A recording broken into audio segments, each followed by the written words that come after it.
I mean, you think of Jeff Jarrett at this time. I mean, in terms of these two guys in King of the Ring, Matt. I mean, would you have been thinking that Jeff?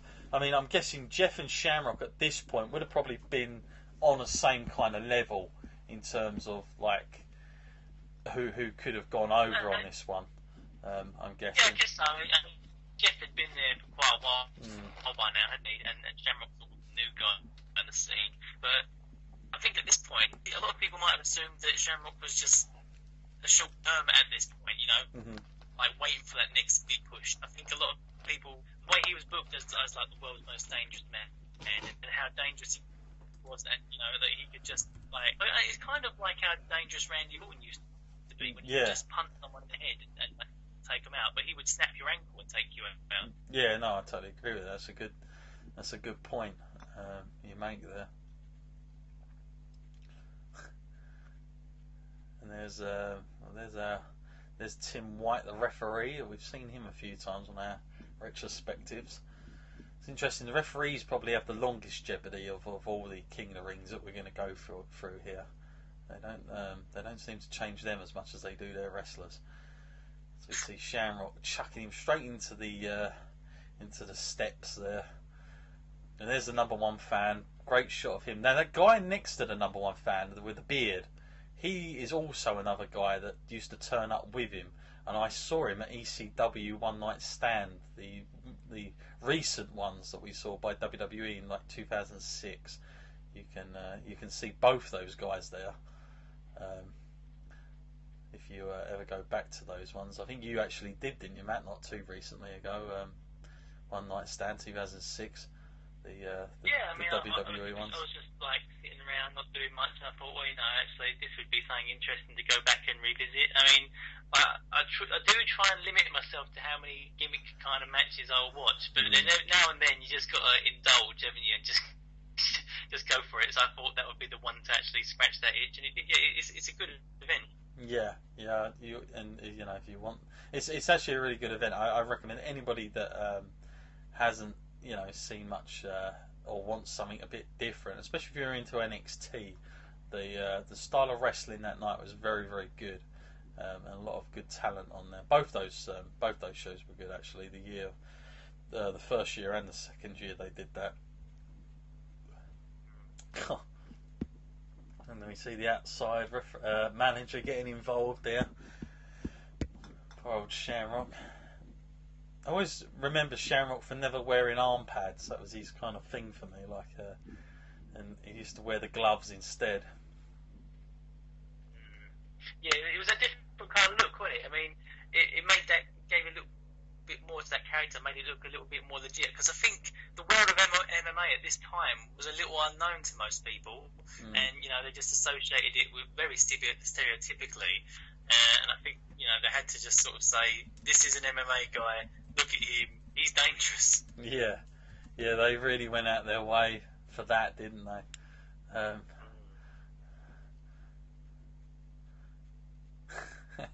Some of these signs in the crowd are hilarious. You the only thing get a chance to see from Shamrock that I can say was ever a negative point was the Lions Den match. Oh Christ, yeah. Yeah, and they tried to, they bulked that one up way too much than they should have done, really, for what it was. I mean, I felt sorry for when he had to do that match pair of them because it was bloody hard because they also positioned it right out of the way of everything as well, which didn't help. And here we see the ankle lock. Well, that didn't take long, did it? No, they definitely made that move look very strong. Now here's what Shamrock was really known for, that belly-to-belly suplex. People loved that when he did that move. That got him over, I believe, the SummerSlam before against the Bulldog. He went mad. He completely lost it.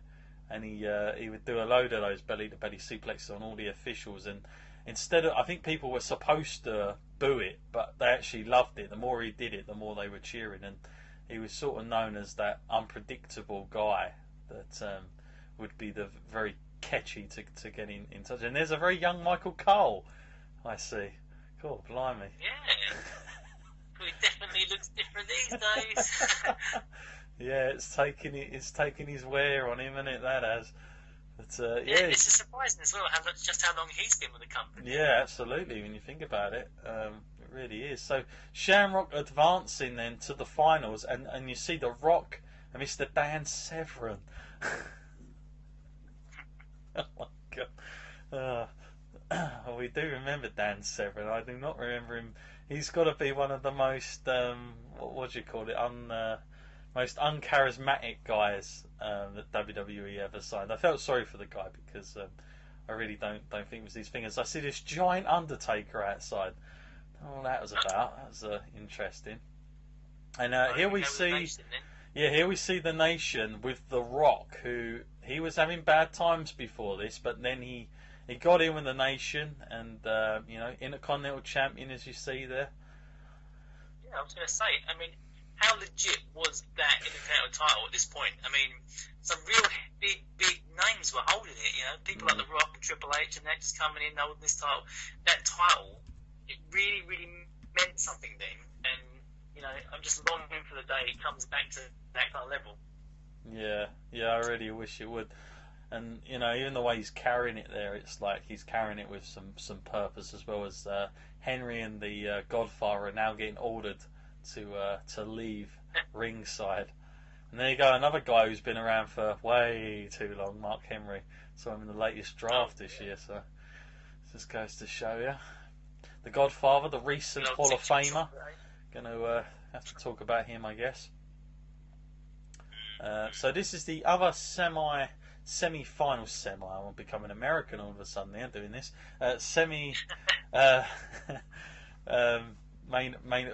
what am I talking about? Main event, semi-final of the King of the Ring going on, as we see the Rock. Now at this point, Matt, the Rock, he was the heel, but he was sort of like a very cool heel. And here we see Dan Severn, who they thought, well, we got Shamrock from Ultimate Fighting, let's sign Dan the Beast Severn as well, because that guy is as legit. But Dan the Beast Severn, Matt, what can you say about him? Oh, well, he kind of reminds me a little bit of Sergeant Slaughter, but less charismatic. Got a hell of a moustache, I'll tell you that much. Yeah, I think it's the moustache that did that. Yeah, he was very serious. I mean, I don't know what they must have told him backstage if they said to him, "Look, this is what it is." But the way, I mean, he certainly took very competitive sort of, the way he presented himself, the way he went in. He took that style of just being legit, didn't he? Like, but maybe too legit for the WWE. As we see him getting ready, this is a really weird matchup. Dan the Beast Severn versus The Rock. Only in the WWE you would get this kind of match, really. I can't say I'm too much of a fan of Dan Severn's trunks that are going on there. They look huge. As we see him take The Rock down, who's very looks like he's using a lot of that baby oil. I'm going to say that much. Yeah. At this point. And Dan obviously wasn't. No. See, now Dan Severn, I mean, it's so interesting. Dan Severn's looking for a takedown. Forget tying up, and The Rock's just trying to, do a legit pro wrestling match. But as we see Dan Severn, this is like Dan Severn obviously was told, like, wrestle and go how you would legit, like try and do it as legit as you can, and we'll work around it. I think that's what they were going for. But the good thing with The Rock is he can make anything quite entertaining. So it's always funny to watch him in situations like this, because, like I said, this is not the sort of best combination of guys and workers that you'd kind of want against one another, If you see The Rock just clinging to the rope again, like that's his only way out. See, for me, this is like a really interesting kind of match as well, because I'm kind of watching this, but I really can't remember it, so I'm just watching each part of it, studying how like they're reacting to each other, and it's quite interesting actually, because you don't often get to see The Rock fighting someone like this. No, yeah. See, I mean, he's doing moves that people are just not used to seeing. The Rock have to contend with.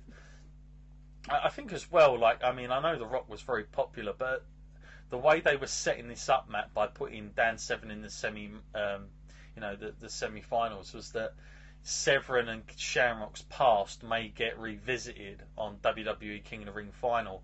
And if you think about it, the King of the Ring at that time was the closest thing to the structure of the Ultimate Fighting, when they used to do the playoff kind of stuff in the Ultimate Fighting, in the first sort of Ultimate Fighting pay-per-views and all the rest of it. It was like a playoff tree that they used to do, and I guess that's why they thought this would work out. So Severin probably was, a lot of people's choice to probably go through on this anyway, because of the whole rivalry between him and Shamrock at this point. So I'm guessing that's why they put him in this spot so far. Not really too sure how much Severin done post King of the Ring, I have to say. Yeah.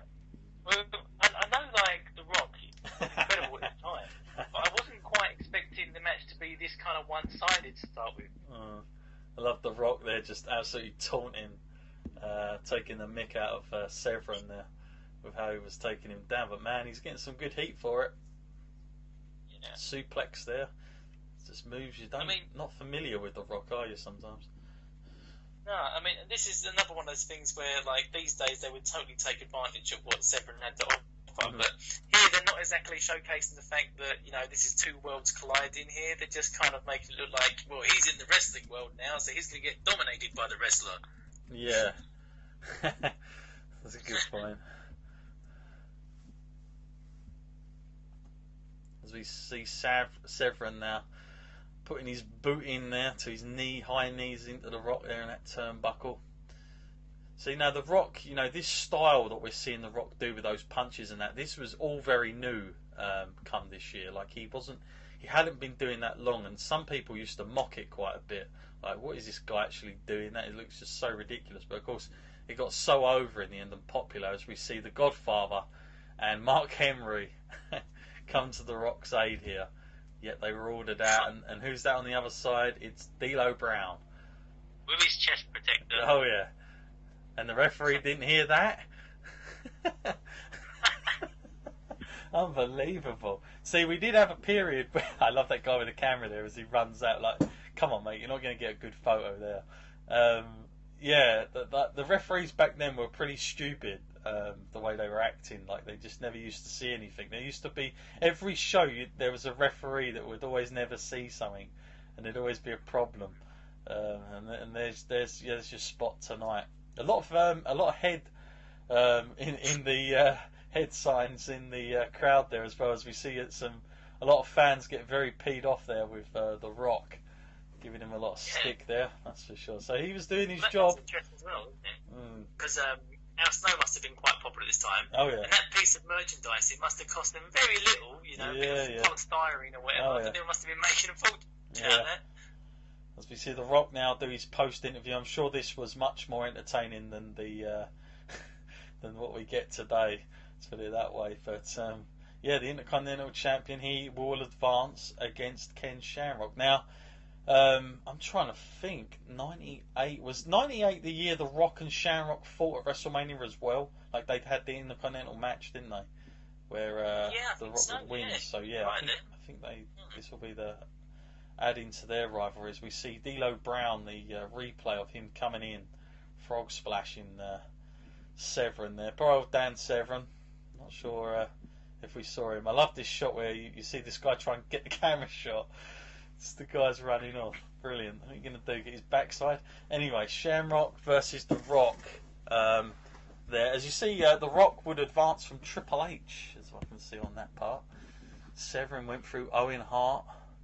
Double J through Mark Merrill, and Shamrock through Mark Henry there. So very interesting sort of names that were there. But still some decent names in the competition. They weren't actually like going for like mid-carders. Still quite well established people. How about this? Too much versus Al Snow and with Head.